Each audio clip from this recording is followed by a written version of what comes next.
A invenção do infinito atual. Os objetos matemáticos como construtos são concebidos na mente humana. Para isso, deve-se ter uma ideia precisa para formalizá-los e para que, em seguida, suas propriedades emergem. Existem certos objetos de tamanho enorme que escapam à nossa mente limitada. Por exemplo, a totalidade da reta real ou a totalidade dos números naturais.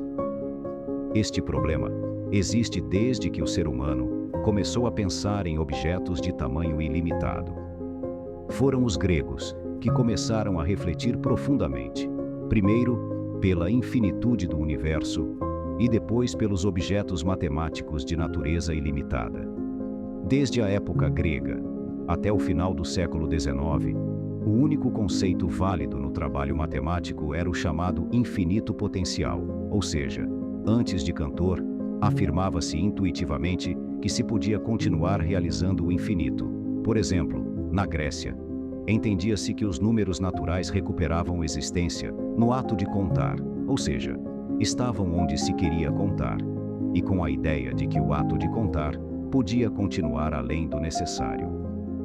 Não era possível pensar nos números naturais como uma totalidade, ou seja, esse inimaginável era chamado de infinito atual ou em ato. Foi Aristóteles quem estabeleceu isso como uma característica essencial do trabalho matemático: trabalhar potencialmente e não em ato. No entanto, esses objetos inimagináveis hoje são substituídos por simples representações ou notações. No caso dos números naturais, escreve-se n. No caso da reta real, escreve-se r, simplificando o conceito ou ideia desses objetos, causando uma ruptura cognitiva, não para aqueles que os aceitam sem maior reflexão, mas para aqueles que possuem maior agudeza mental.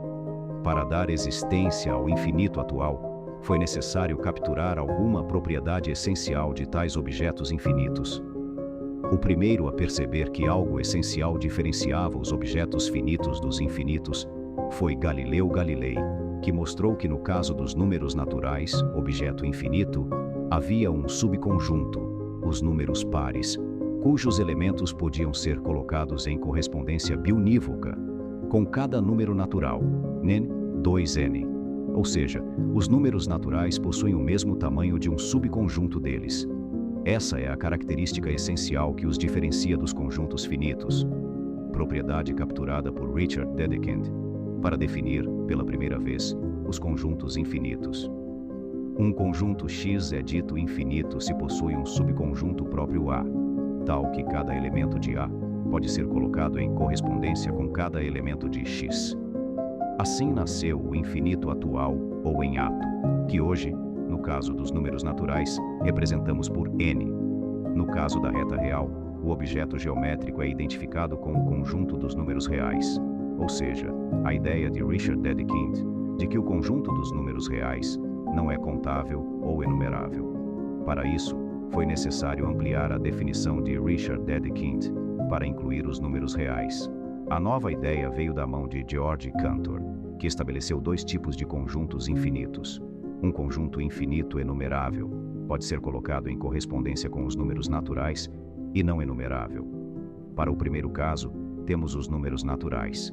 Para o segundo, o próprio George Cantor demonstrou que o conjunto dos números reais não é enumerável. Sob esses dois tipos de conjuntos, ele estabeleceu uma nova definição de conjunto infinito. Um conjunto X é infinito se possui um subconjunto próprio enumerável. No caso dos números reais, temos o conjunto dos números racionais, Q, subconjunto enumerável dos números reais. De acordo com o sistema formal utilizado, essa definição pode ser demonstrada. Para o sistema em que se define um conjunto infinito, ele não é finito. Essas definições formais dão existência aos conjuntos infinitos em tudo, ou seja, como diriam os gregos. Apesar da ruptura cognitiva, os matemáticos formalizam capturando propriedades essenciais e assim dão existência a objetos para operacionalizar certos propósitos dentro de um contexto matemático.